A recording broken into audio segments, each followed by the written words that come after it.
morning again, Insiders. We've got some good stuff for you today.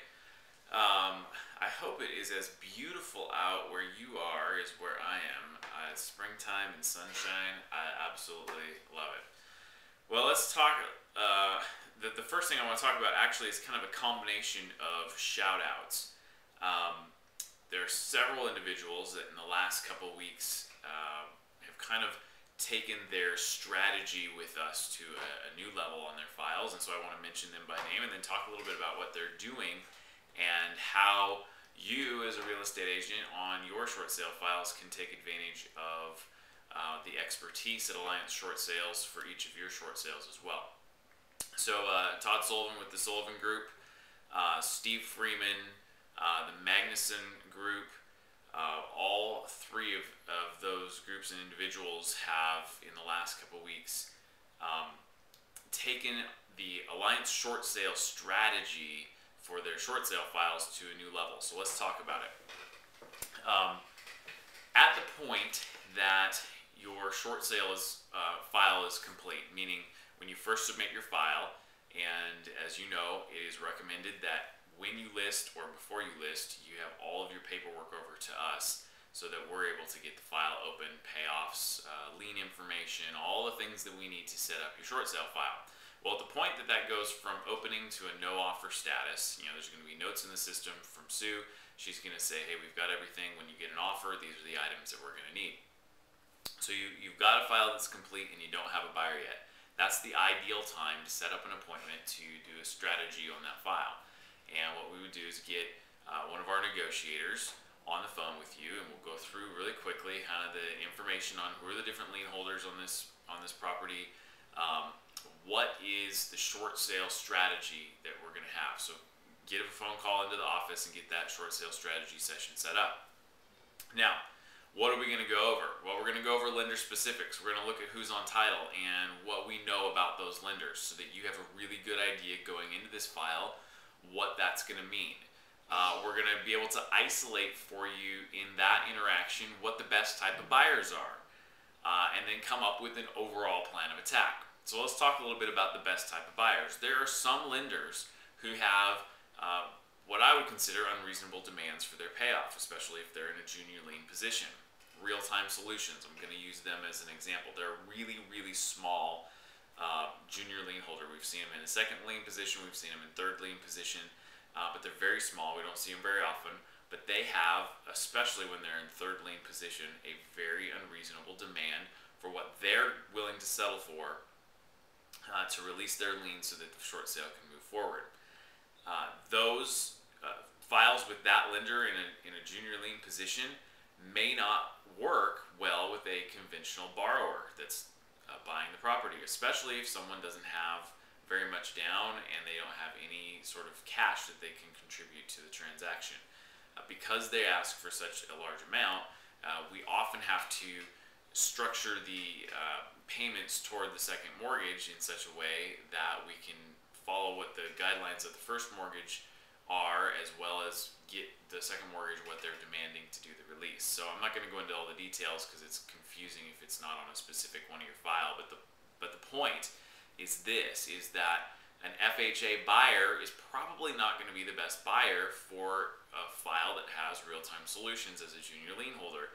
If we can strategize with you up front about the type of buyers that are going to be best on this file, you're going to be able to specify in your MLS listing, in the agents that are wanting to bring offers in on the property, and really isolate what's going to be best. So that short sale strategy session is something that we've done, but agents are now starting to actually take advantage of it at a higher level, and therefore it's making their life a lot easier when we do the negotiation. We're attacking it with experience and knowledge in such a way that it potentially speeds up the process because we have less back and forth in our negotiation, and kind of streamlines it for you in knowing where we're going to go and how we're going to get there to get the file approved. So the second thing I want to talk about, which is really really cool, is the upcoming short sale wave. If you delve into the media at all, you've been hearing a lot of stuff about short sales, and really one of the things that's being talked about a lot right now is the short sale wave that is about to happen, which some of you might be thinking, how in the world could we be getting more short sales than we already have? Well, here's the reality is that banks and the Treasury are structuring things because they want to eliminate as many foreclosures, the foreclosure crisis, and REOs back to the banks as possible. And so, for example, I was reading an article several weeks ago at CNNmoney.com, and they were talking about how Bank of America, in their attempt to eliminate or reduce the amount of REOs that they're getting, they've doubled in the last few months the number of short sales that they've successfully processed. Not just files that are being received, but actually successfully processed. So they're boosting up their departments, and they're really pushing the short sale modification first, then the short sale before it goes to foreclosure and REO. Another interesting thing is I've had a couple of conversations with some REO agents, so agents that have a part of their business that they specialize in REO, and they have been hearing that same thing.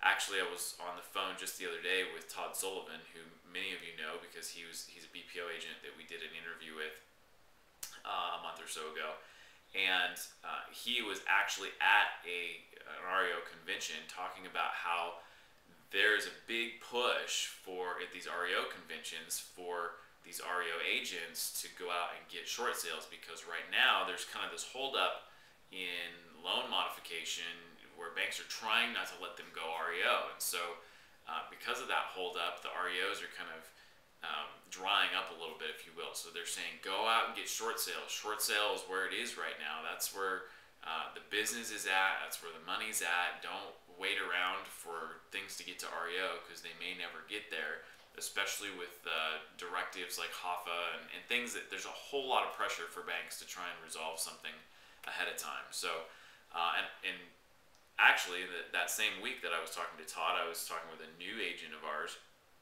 out of Florida who had been hearing, oh my gosh, REOs are going away, get into short sales, come up with a way to do short sales. And I think that that's a lot of hype that they're going away. REOs aren't going away, but they may not be a huge thrust for a while because there's so much pressure and so much direction going towards short sales. So that's great news for us, Insider Network agents that specialize in short sales, or at least part of your business is specializing in short sales. There should be another big wave of short sale clients to boost your business. And so putting this in tandem with what I just talked about with the short sale strategy sessions, it's going to give you a higher level of success and really set your business up to accelerate in 2010 with the short sale business that is going to be happening. So anyway, that is what I wanted to talk about today. Make sure you're taking advantage of our short sale strategy sessions on your files. We want to help you. We want to strategize with you. Don't make yourself a stranger. Make sure you set an appointment up so we can get on the phone and talk about those kind of things. And then prepare your business for a wave of short sales. Start putting some marketing dollars aside so that you can really get some leads, some short sale leads, and make sure your systems are in place so that when the dam bursts, that you're not scrambling trying to figure out how to handle all the business that's coming in. You've actually got a system that you can put everything into and find yourself at a high level of success. So have a great week. Don't forget, this is the week of the 19th, so I'm hoping that fortune cookie that I read a couple weeks ago is incorrect, but I guess you will be a big part of the determining factor in that regard. So let me know if the fortune cookie was wrong. I'm happy for all and hope that that's the case, and I'm curious to find out if that's the case for you. So have a great week. We will talk to you soon. Oh, and last thing, I'm running out of time. If you were not on the conference call last week that we did, it was really, really good. Jessica spent about 30 minutes going through some really practical application of a recent short sale listing that she had. She really just said, here's what I did and here's how it was successful. And I know for a lot of you, the practical application of that is so critical. Being able to take the ethereal and the conceptual and put it into actual, how do I apply this in a specific listing situation, is really valuable. So I am uploading that. Actually, by the time you get this video, it will have been uploaded. So get on the Alliance Insider Network and listen to that call from last week, and it will be really valuable for your business. So have a great week, and I will talk to you soon. Bye.